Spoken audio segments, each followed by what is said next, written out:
Sampurasun Barai Cakra. Sebelum dongengnya dimulai, jangan lupa subscribe, tekan tombol lonceng, terus ditunggu juga nih like dan komen ya.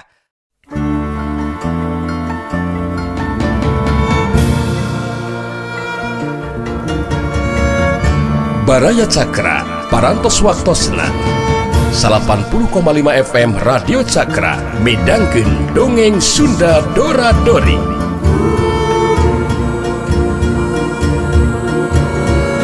Simkuring sapara kanca ngahaturkeun wilujeng ngadangukeun.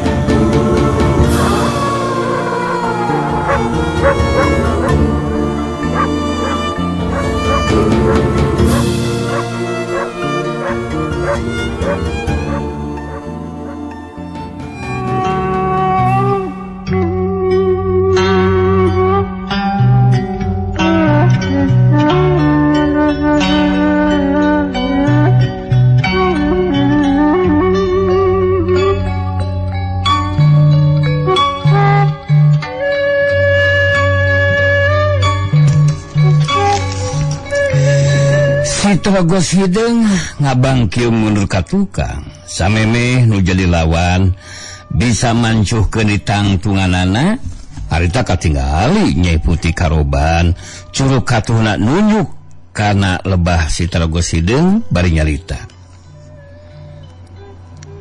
Hei Trogos hidung, geus waktuna Andika kudu rubuh. Rasakeun kakuatan ilmu puputan Jayabuana. Hiya!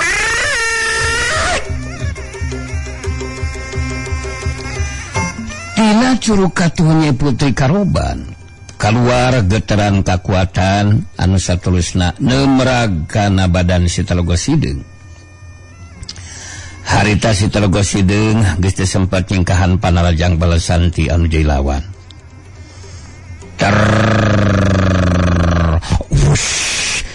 Syuk terus kejadian saterusna sakujur badan si Trogos hidung ngageleter teu beda anu kasatrum saterusna si Trogos hidung terus rubuh di gigireun si Dugul anu acan bisa moneal hudang. Si Dugul jadi kageteun sanggeusna sidik yen si Trogos hidung tetete la manggali geuningan. Ningali si Trogos hidung geus dirubuhkeun ku guruna, harita Trenggono ngacuelat datang nyampeurkeun ka Nyai Putih Karoban sanggeusna deukeut Trenggono terus nyalita. Waduh, ento disangka ento dinyana. Ternyata iku si Trogos hidung teh sigali surari Nyai Guru. Yalah. Jadi saterusna ngayeuna kumaha cenjaka Nyai Guru? Embade kumaha? Nyata sigali ngejeng si Dugul teh nak entuk langkung sae seumpamane dipateni toh? Supaya ka pihak urangna moalna jadi gangguanana gitu Nyai Guru. Nyai Putih Karoban ngareret ka Trenggono baik wis nyarita. Andika kudu ngarti Trenggono. Eta si Dugul jeung si Gali teu kudu binasakeun. Sabab kudu dikula eta dua jalma teh bakal dijalikeun abdi satia anu sina ngajaga kampung Karoban. Kucara kitu setiap jalma asing anu ngahaja datang ke alas Karoban kudu gancang dibinasakeun ku si Dugul jeung si Gali. Apal meureun maksud kula? Jadi ku kakuatan ilmu kula mangka sakabeh ingetan nu aya dina pikiran maranehna duaan teh ngan aya ingetan ngeunaan urang wungkul. Jadi di mana mun aya jalma tiluareun kampung Karoban mangka bakal dianggap musuh ku maraneh duaan teh. Kumaha kahati maksud kula Trenggono? Yo ngantos da. Jomoon. Abdi ngertos Nyai. Abdi setuju karena pemaksudan sendiri ngadu jelas ngeta teh demi kepentingan urang sedaya. Nganu aya dijangyang karoban, ya kungayanang itu ngabdi ngedukung lah. Ngedukung sepenuhna keputusan adik Nyai Guru. Memang sakuduna. Andika ngadukung karena setiap keputusan terdiri kula Trenggono. Si Dugu jeung si Gali kudu bisa dimanfaatkeun ku pihak urang. Sabab masih keneh aya anu bakal datang ke tempat urang nyatana jalma anu hayang nulungan si Jakawanara. Sedengkeun waktu datangna bulan purnama kali tinggal sababaraha poe deui. Mangsa urang ngalaksanakeun upacara tumbal nyawa si Jakawanara anu bakal jadi korbana Trenggono. Yo, nganu dijelaskeun ku Slira, ya biasa dimengertos. Biasa dimengertos Nyai Guru. Ya seumpamane gitu. Seumpamane jalma nganu kagungan maksud nulungan si Jakawanara, jelas ngandah dibinasakeun to. Binasakeun we. Nggih, monggo. Apa bae tugas di Slira Nyai Guru ya sing pasti bakal dilaksanakan kumamistina gitu Nyai Guru. Pokoknya nama sapa bae anu ngelanto ya komo badhe ngeganggu ya dipateni lah. Untuk di entek-entek dhewe gitu. Bisa jadi mamalah bisa jadi persoalan kenyurang gitu. Ayeuna ku dari kula bakal dipupus heula ingetan si Gali jeung si Dugun. Saterusna dirobah pikiranana, yo dicuci ngotakna to. Lamun basa kiwari mah. Dirobah pikiranana, geus kitu kakarek dipulihkeun kakuatanana. Geus kitu mah eta dua jalma teh bakal jadi abdi satya dari kula. Anu bakal manut tunduk patuh karena setiap caritaan jeung perintah kula. Jadi Trenggono urang teh jadi boga kekuatan tambahan anu bakal ngabantu si balakutak balakatuk di kampung Karoban. Kitu ta maksud kula teh Trenggono. Nggih, jomoan ya. Monggo Nyai Guru. Ngabdi ya ngilingan to. Kana ngentak ke sauran Slira Nyai Guru. Apa bae pasti ngabdi manut to. Sing penting upacarane tumbal nyawa biasa dilaksanakan dina waktosna. Sering senang ngetak kekuatan ngelmu apa? Puputan Jaya Buana. Yo, ngelmu puputan Jaya Buana sing bakal sempurna to. Adina nganu ngaya di dunia persilatan gitu doi makhluk nganu ngaya di ngalam gaibna bakal tunduk patuh ke Slira Nyai Guru to.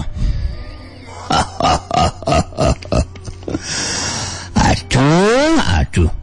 Abdina ngerao suka gitu Nyai Guru. Ninggaliku ngayana eta kengayaan gitu. Geus kitu mah Nyai Putri Karoban terus lempang ke tempat rubuhna Manggali jeung si Dugul. Sedengkeun Trenggono nuturkeun ti tukangeunana. Harita disaksian ku Trenggono katingali Nyai Putri Karoban ngantelkeun curukatuhuna kana tarang Manggali jeung si Dugul. Geus kitu terus ngantelkeun dampaleungeun katuhuna kana dadak Manggali jeung si Dugul. Kajadian saterusna kayan Manggali jeung si Dugul pada pulih kayanana oge kakuatanana. Manggali jeung si Dugul sarengkat nangtung terus pada ngarengkuhkeun awakna jeung nyembah ka Nyai Putri Karoban anu nangtung dihareupeun ngarendeng jeung Trenggono.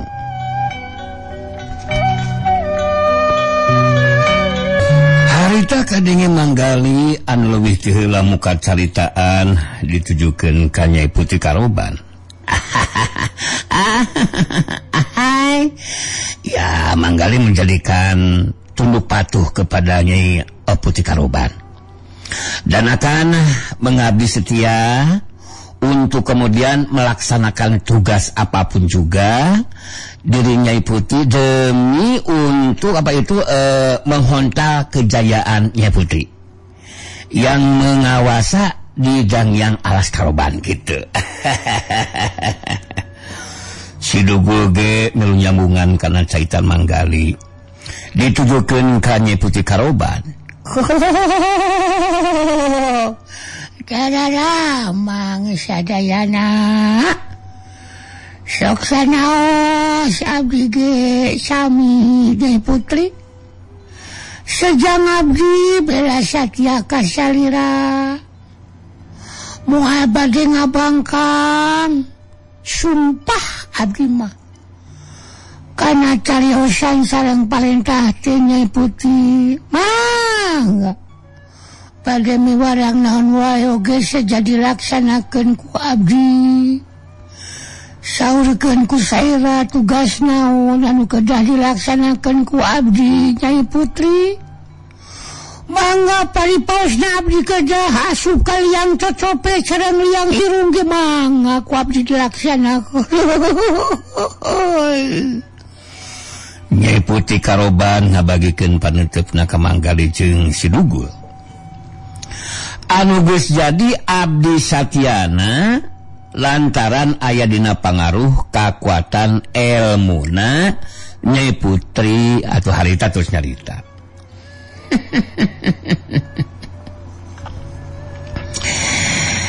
Tugas andi kaduaan manggali oge Dugul nyaeta ngabantu si balakutak bela ketuuk pikeun ngajaga kampung Karoban.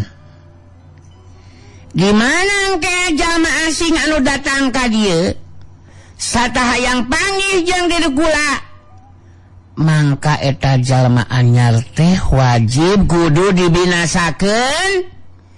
Jadi maneh duaan ayeuna kukula rek dibarengaran. Maneh anu eueuh bukan kukula dibarengaran Bang Kenu. Oh, Bang Kenu sanes Bang Bungrangait atanapi Bang Bunghideng lain Bang Kenu. Oh, sumuhun ulah sote Bang Emoknya.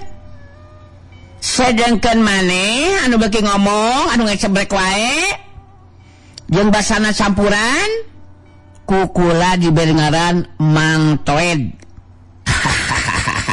Aduh Mang Toed henteu sakantenan atuh Mang Bueuk we sakantenan atuh cicing. Jadi maraneh duaan kudu ngabuktikeun bela satyana ka diri kula. Saterusna ka ieu murid kula maraneh duaan kudu nyebut Raden Trenggono. Sakali deui kudu diamparan ku Raden Trenggono. Kumaha kahar kumaha duaan Mang Toed alias Manggali leuwih teu ngajawab. Ya, tugas utama akan dilaksanakeun sakumaha mistina.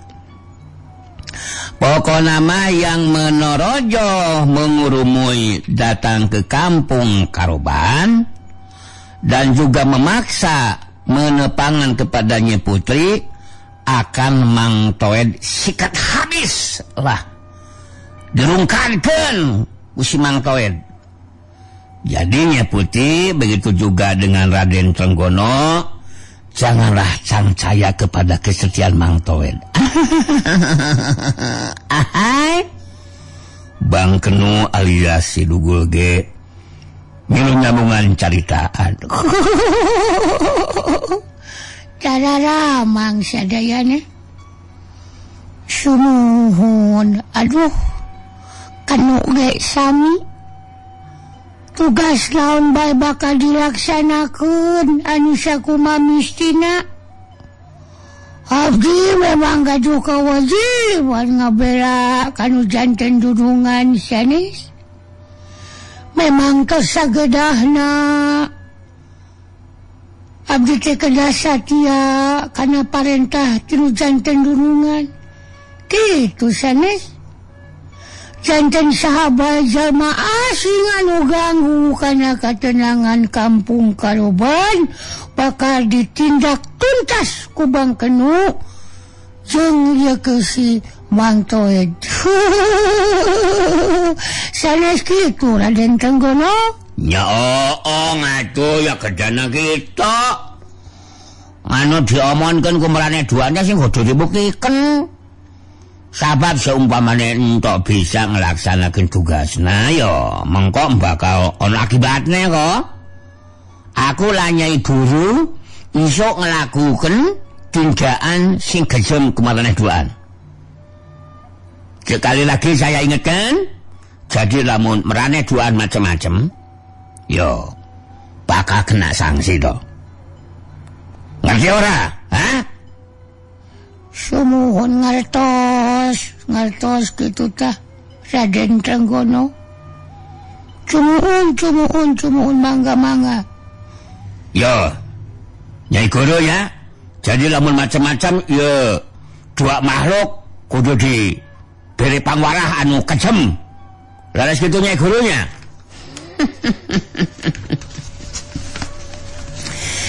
Memang benar anu biar dicaitakeun ku murid kula. Jadi mun maneh duaan teu bisa ngalaksanakeun tugas sakumaha anu geus diputuskeun ku diri kula, mangka hukuman anu kejem jeung telenges bakal tumiba ka maraneh duaan malah bisa wae dibinasakeun. Sabab keur kula keur naon boga anak buah mun tetela teu mampu ngalaksanakeun tugasna. Ayeuna kula jeung Raden Trenggono bakal mulang ka pademukan ngeunaan keur tempat cicing duaan engke bakal diatur ku si balakutak si balakatuk. Jorelat Cilung Nyai Putih Karoban jeung Trenggono tinggal jorelat ninggalkeun eta patempatan. Itu kejadian anu langsung di kampung Karoban dina waktu harita.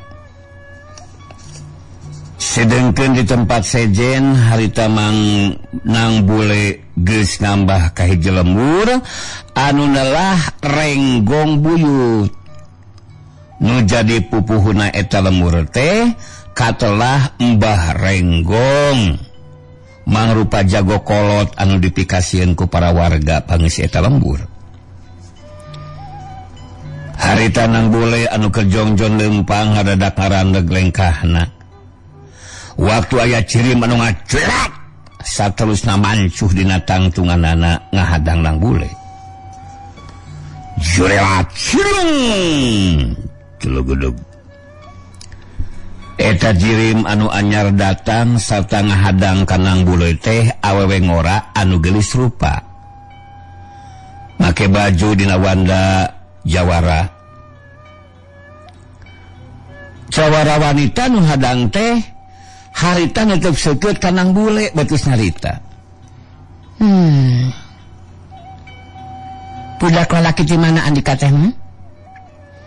Wani-wani ngambah kaya lembur. Saha ngaranjing ti mana asal? Sarta naon maksud make jeung datang ka lembur? Kuring murid tunggalna Mbah Renggong pupuh lembur. Ngaran kuring nu katelah Campaka anu boga pancen nanya ka setiap jalma asing anu datang ka ieu tempat. Hasok jawab anu tanyakeun ku kuring tadi. Nang bule dina karakter eyang buana putih kaya anjing sikapna anu tenang. Harita terus ngajawab. Nepangkeun cek. Abdi wastama nang bule kawit di kampung kahuripan cek. Atupangna ngalangkung ka ieu lembur teh jalanan bade ngabujeng kadang yang alas karoban ce. Janten mung saukur ngalangkung we ieu mah sanes bade naon-naon. Pamugi ecet jasa ngamaklum ce. Campaka kerung ngahulang sakedeung. Sabab kaget tenang bule boga karep rek datang kadang yang alas roban tempat anu tara kasaba ku jalma. Campaka beljeng kerung terus nyarita. Jadi nang bule teh boga tujuan rek datang kadang yang alas karoban. Sumuhun ce.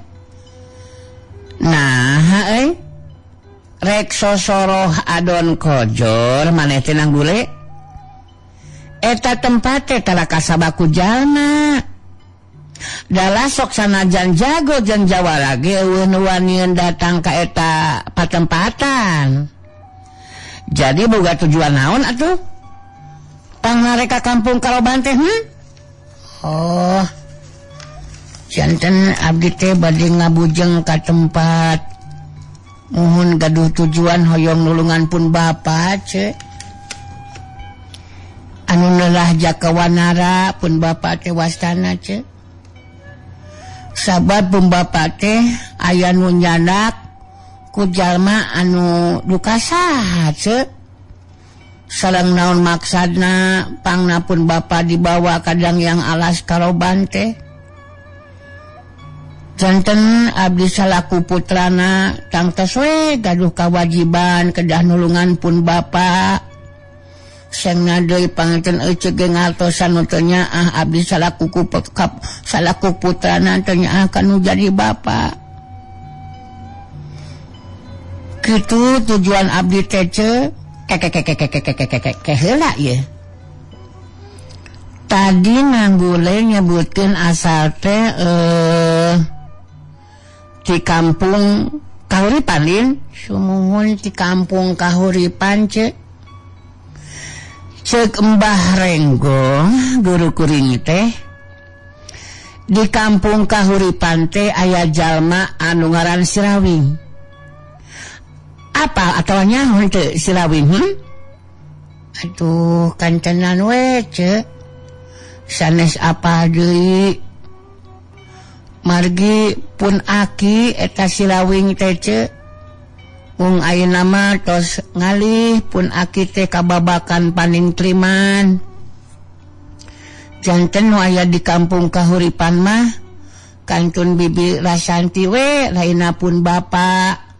Kitu tah ce.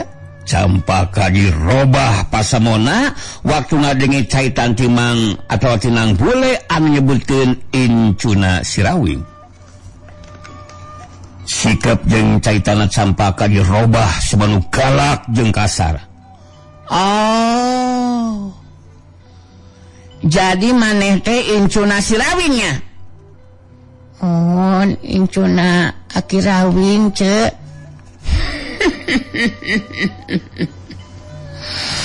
Kabenaran mun kitu mah incu Sirawing datang ka dieu. Yeh. Bisi maneh hayangnya honang bule. Eta Sirawing teh nya aki maneh. Musuhna Mbah Renggong guru aing. Jadi kabeneran pisan meh datang ka dieu. Sabab maneh bisa dijadikeun sandra sangkan Sirawing jadi aki maneh aya datang ka dieu keur nulungan anu jadi incuna. Kumaha kahati ku maneh hang bule? Tangtos we atuh kahartos ce. Namun abdi mah panan teu gaduh masalah sareng Mbah Renggong ce. Da sakaterang abdi mah pun aki mah tara nganggap musuh. Kasaha wae oge. Sanes eta lepat panginten kalebet Mbah Renggong ge asana menguping abdi mah oge teu nganggap musuh di kitu tah pun aki teh ka Mbah Renggong. Ningali sikap jeung carita nang bule anu tetap tenang seperti kitu, Campaka jadi beuki kahudang amarahna. Campaka tetep seukeut kelang bule betus nyarita. Maneh kudu ngarti nang bule. Waktu Mbah Renggong guru aing masih makalangan di dunia kajawaraan, si Rawing aki maneh kungsi ngawibirang. Eta kajadian teh disaksian ku jalma loba. Mbah Renggong dilebuhkeun ku aki maneh deui. Sangeusna eta kajadian Mbah Renggong numpi diri pikeun ngaronjalkeun kakuatan jeung kamampuan ilmu silatna. Tepikeun kahina guru aing ngarasa dendam hayang males kanyeli ka si Rawing aki maneh nang bule. Jadi Mbah Renggong teu kudu hese deui neneangan si Rawing. Sabab ayeuna nu jadi incuna aya ka dieu. Jadi lamun incuna disandra, tang tu aki maneh bakal datang nulungan maneh deui. Anu matak maneh ayeuna bakal dicangkala ku aing nang bule. Dina sikapna anu masih keneh tenang, nang bule terus nyarita deui. Atuh lepat ari kitu mah ce. Berpira ku kalepatan pun aki janten ditemluhkeun ka abi anu teu terang naon-naon atuh ce. Janten ari sangem abdi mah upami Mbah Renggong wantun mah dibujeng we atuh kapademukan pun aki ce. Pan ku abdi tadi tos dijelaskeun pun aki teh lingihna dibabakan panding triman ce. Kitu tah ari sangem abdi mah tong nyangkalak abdi da abdi mah terang nanaon ce. His teu bisa kitu sadang bule. Pokona mah maneh tetep kudu dicangkalak. Bisi maneh rek kabela diri hasok buktikeun kamampuan maneh. Aing hayang ngabuktikeun kakuatan jeung kamampuan ilmu silat incuna si Rawing. Hayo geura saega diri maneh nang bule. Srog. Campaka ngawangun pasangan pikeun majuna rajang. Sedengkeun nang bule dina sikepna anu tetep tenang harita terus nyarita. Nya upami ece keukeuh bae mah bade ngalakukeun tindakan ka abdi. Apanan abdi tos sakedah nang ngabela diri ce. Nya manggawe atuh ari abdi bade dicangkalak mah. Ya mudah-mudahan we pamaksudan ce Campaka tiasa janten kanyataan ce. Campaka jadi asa ditantang siga nama.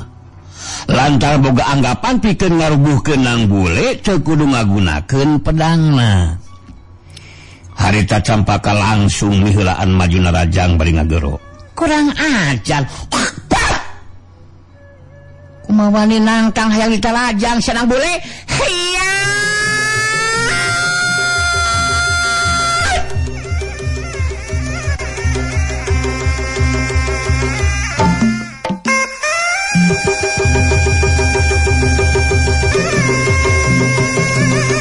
Jurewat cung Campaka majuna rajang.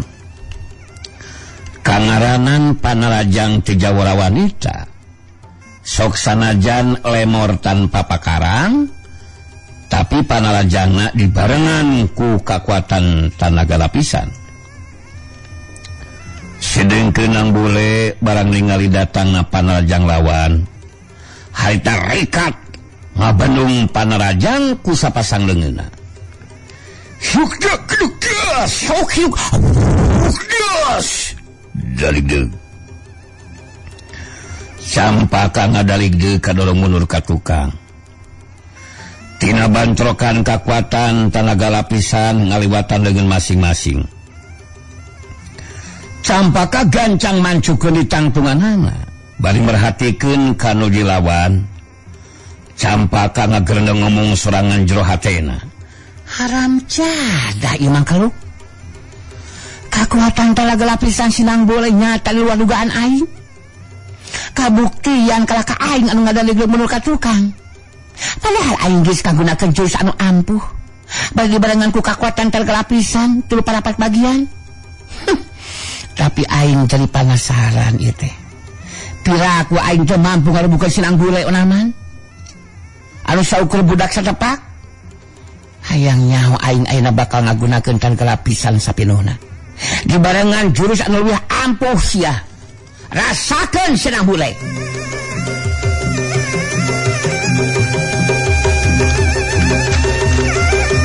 Campaka geus nangtukeun sikepna pikeun maju dina raja ngagunakeun kakuatan talaga lapisan sapenuhna. Di barengan ku jurus anu leuwih ampuh anu memang arang langka digunakeun karep hayang bisa ngarubuhkeun nu jadi lawan. Sidengkeun nang bule bari merhatikeun jadi lawan terus nyarita. Tadi sangam abdi mah urang teu kedah naraskeun nyeri ributan kenaon abdi mah kaiji teu gaduh katiasa.